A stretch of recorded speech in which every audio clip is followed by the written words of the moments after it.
just under 11% profit on the trade, 11% profit, no leverage, of course, on this one. It is an earnings report, so I wouldn't advise any leverage on earnings reports.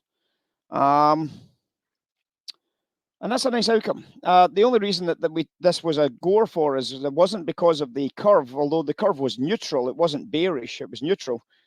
It was because of what was happening into the closing bell. We'd started to see a few buyers. We'd seen the dealers taking long inventory, which obviously is a very clear indication from my point of view, like we've seen on stocks and we've seen on futures, that when the dealers take long inventory, they're now expecting an upside move.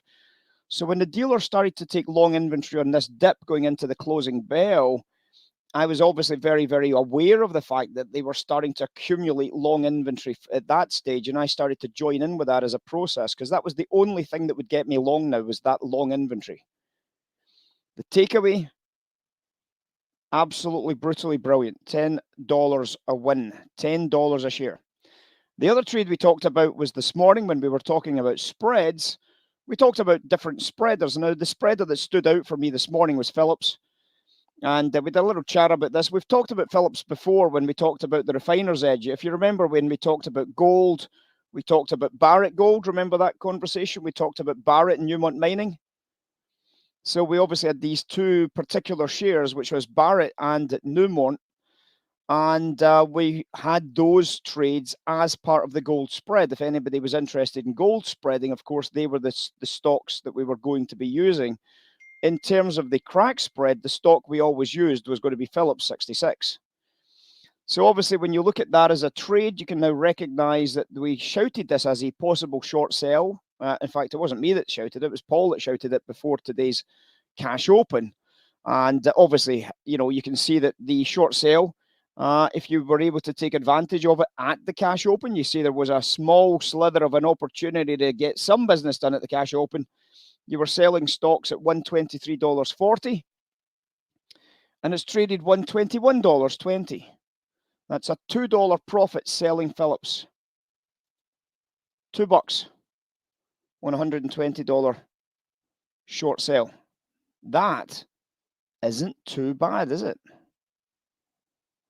It's not bad at all. Might not be 2% non-leverage, but it's still a winning short sale on stocks. And bearing in mind, one of the advantages with this process is what? What's one of the big advantages with this process? Well, of course, if the market is going up like this, buying a put option is going to be quite cheap. So if you can get into a put option, you could obviously pop a little quick put option into your account just prior to the closing bell in here and take advantage of what you think is going to be that correction. So you can actually get a real speculative bang for your buck out of the put options.